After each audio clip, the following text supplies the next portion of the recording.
નમસ્તે વિદ્યાર્થી મિત્રો, આજે આપણે રાશિઓની તુલનામાં સ્વાધ્યાય 8.3 નો આગળ અભ્યાસ કરીશું. ગયા લેક્ચરમાં આપણે 4 દાખલા સુધી જોયું હતું, તો આજે દાખલા નંબર 5 જેની રકમ છે, બધા ટેક્સ્ટ બુક સાથે લઈને જ બેસી. મેં એક ટીવી રૂપિયા 10,000 માં ખરીદ્યું અને 20% નફો મેળવી તે વેચી દીધું, તો મને ટીવી વેચવાથી કેટલા રૂપિયા મળશે?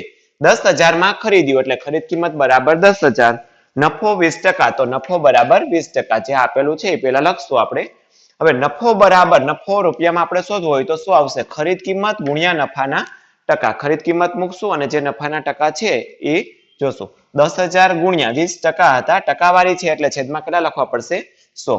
0 અહીંયા કટ થશે ને 0 અહીંયા કટ થશે એટલે 1000 ગુણ્યા 2 એટલે નફો આપણને મળશે રૂપિયામાં 2000. નફો 2000 થયો છે. હવે આપણે શોધવાનું કીધું છે વેચાણ કિંમત. તો વેચાણ કિંમત બરાબર ખરીદ કિંમત પ્લસ નફો. જો નફો હોય તો ખરીદ કિંમતમાં પ્લસ કરવામાં આવે છે અને ખોટ હોય તો બાદ. ખાસ યાદ રાખજો બધા. તો ખરીદ કિંમત આપણને આપેલી હતી રકમમાં 10,000 રૂપિયા પ્લસ નફો, તો નફો અહીંયા 2000 આપેલો છે. તો વેચાણ કિંમત કેટલી મળશે? રૂપિયા 12,000. તેથી ટીવી વેચવાથી રૂપિયા 12,000 મળશે. નેક્સ્ટ દાખલા નંબર 6. જુહીએ એક વોશિંગ મશીન રૂપિયા 13,500 માં વેચ્યું, તેને 20% ખોટ ગઈ, તો જુહીએ વોશિંગ મશીન કેટલા રૂપિયામાં ખરીદ્યું હશે? તો સૌપ્રથમ જોઈએ આપણે વેચાણ કિંમત એની શોધવી હોય તો ધારવાનું છે ટકાવારી પ્રમાણે. ખરીદ કિંમતમાંથી આપણે ખોટ બાદ કરીએ, ખરીદી કરી હોય ને આપણે જેટલી ખોટ ગઈ હોય એ બાદ કરીએ તો આપણને વેચાણ કિંમત મળે. ટકાવારી હોય છે આમાં ખોટની, એટલા માટે 100% લેવી પડે ખરીદ કિંમત, બરોબર છે. એમાં 20% ખોટ ગઈ એવી તમને રકમમાં કીધેલું છે એટલે 20 આપણે બાદ કરશું એટલે વેચાણ કિંમત મળશે 80. એટલે ટકાવારીની દ્રષ્ટિએ 80%. હવે વેચાણ કિંમત જે 80% મળે છે એની સામે તમને રકમમાં આપેલું છે કે 13,500 માં વેચ્યું, એટલે 80% બરાબર 13,500 વેચાણ કિંમત છે. તો 100% બરાબર કેટલી? એટલે કે ખોટ બાદ કર્યા પહેલા આપણે એ વેચાણ કિંમત શોધવાની છે. એટલા માટે તો 100 અને 13,500 નો ગુણાકાર આવશે, 80 છેદમાં આવશે, 0 0 કટ થઈ જશે. 13,500 ને ગુણ્યા 10 છે એટલે ગુણાકાર દર્શાવવાની જરૂર નથી, એક 0 આપણે એડ કરી દેશું. છેદમાં છે 8.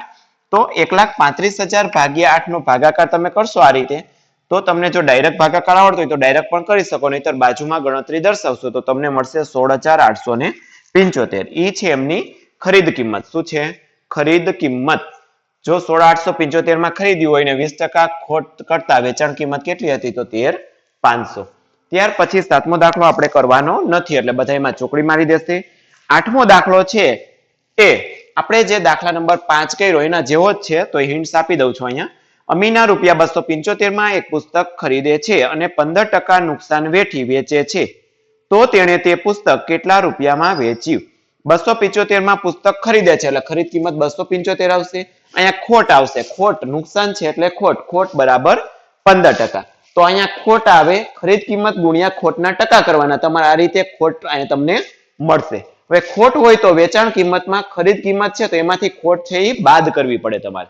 તો ખરીદ કિંમત માઇનસ ખોટ, અહીંયા જે ખોટ મેળવી હોય તમારે ખરીદ કિંમતમાંથી બાદ કરી નાખવાનું એટલે તમને વેચાણ કિંમત મળી જશે. 9મો દાખલો છે. નીચેની રકમનું 3 વર્ષનું વ્યાજ મુદ્દલ શોધો. વ્યાજ મુદ્દલ શોધવાનું કીધું છે, બરોબર છે. હવે મુદ્દલ રૂપિયા 12,000 એ દાખલો જોશું આપણે. મુદ્દલ 12,000 આપ્યા છે, 12,000 આપ્યા છે, બરોબર છે. ઓકે, 12,000 છે, બરોબર. અને વાર્ષિક વ્યાજનો દર 12% છે. અહીંયા 1200 લીધા છે મેં, તો 1200 જ લેશું આપણે, એ રીતે સમજી લેશું ત્યાં, બરોબર છે. વાર્ષિક વ્યાજનો દર 12% છે, તો 12%. હવે 1200 બરોબર, પી મેં અહીંયા લીધા છે 12,000, વર્ષ તમને ઉપર આપી દીધા હતા, ટી એટલે 3 વર્ષ અને આર બરાબર 1200. તો પી આર ટી અને છેદમાં 100 એ સૂત્ર છે સાદું વ્યાજનું. પી બરાબર 1200 ગુણ્યા 12, 12% છે એટલે 12 ને ટી 3, બરોબર. 0 0 કટ થઈ જશે, 12 ગુણ્યા 12 ગુણ્યા 3. હવે આઈ બરાબર કેટલા આવશે? અહીંયા 432. જો રકમમાં 12,000 છે પણ અહીંયા મેં 1200 લીધા છે એટલે 1200 પ્રમાણે દાખલો આપણે ગણશું, બરોબર છે. એટલે એમાં કોઈ ઇસ્યુ ન આવવો જોઈએ કોઈને, બરોબર છે. 1200 લીધેલા છે આપણે. હવે વ્યાજ મુદ્દલ બરાબર મુદ્દલ પ્લસ વ્યાજ, તો મુદ્દલ જે હતું એ 1200 હતું ને વ્યાજ થયું 432. તો વ્યાજ મુદ્દલ કેટલું મળશે આપણને? 1632. વ્યાજ મુદ્દલનું સૂત્ર યાદ રાખશું. હવે એના પછીનો સેમ દાખલો બી છે ને એના જેવો જ છે. 7,500 વાર્ષિક વ્યાજનો દર 5%, એ રીતે આપેલો છે, બરોબર છે. હવે ત્યાર પછી 10 ને 11 છે એમાં તમને વ્યાજ આપેલું હશે. પી આર ને ટી માંથી કોઈ પણ એક વિગત આપેલી નહીં હોય તો એ તમારે સમીકરણમાં જે રીતે પદ ફેરવતા એ પ્રમાણે તમારે શોધવું પડશે. એમાં તમને સાદું વ્યાજ આપી દીધું હશે. પી અને આર આપ્યો હશે તો ટી ને આપ્યો હોય, આર અને ટી આપ્યો હશે તો પી ને આપ્યો હોય, પી ને આર આપ્યો હશે તો ટી ને આપ્યો, એ રીતે બરોબર છે. સો છેદમાં છે સામે જશે તો અંશમાં જશે.